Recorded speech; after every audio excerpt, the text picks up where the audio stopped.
এক ছিল শিয়াল আর এক ছিল নেকড়ে। তারা দুজন বন্ধু ছিল। তারা দুজন একদিন শিকারের জন্য জঙ্গলের মাঝ দিয়ে হেঁটে যাচ্ছিল। হাঁটতে হাঁটতে তারা ক্লান্ত হয়ে পড়ল। দেখল একটা ছাগল।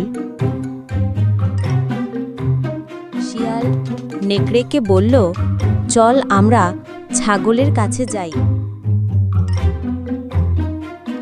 তারপর শিয়াল আর নেকড়ে ছাগলের কাছে গেল।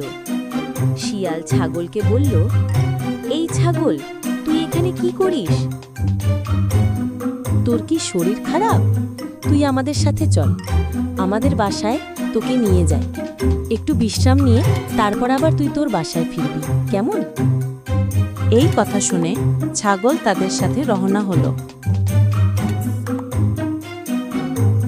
তারপর ছাগলকে নিয়ে শিয়াল আর নেকড়ে তাদের বাসায় গেল। শিয়াল ছাগলকে বলল, দেখ, তোর শরীর খারাপ। আমি আর নেকড়ে বাহিরে যে দেখি তোর জন্য কিছু পাই কিনা। এখানে বসে নিশ্চিত বিশ্রাম কর। আমি আর নেকড়ে যাব আর আসব, অন্য কোথাও যাবি না, কেমন? তারপর শিয়াল আর নেকড়ে বাহিরে আসলো। তারপর ছাগল ভাবতে লাগলো, শিয়াল আর নেকড়ে তারা এত ভালো কিভাবে হলো? তাদের মন্তব্য আমি বুঝতে পারছি না। আমি বাইরে যে দেখি তারা কি করে। তারপর ছাগল আস্তে আস্তে শিয়াল আর নেকড়ের পিছনে গেল। কে বলল, চল আমরা ছাগলটাকে খেয়ে ফেলি, আমাদের তো অনেক ক্ষুধা লাগছে, আজকে তো কিছু খাই নাই।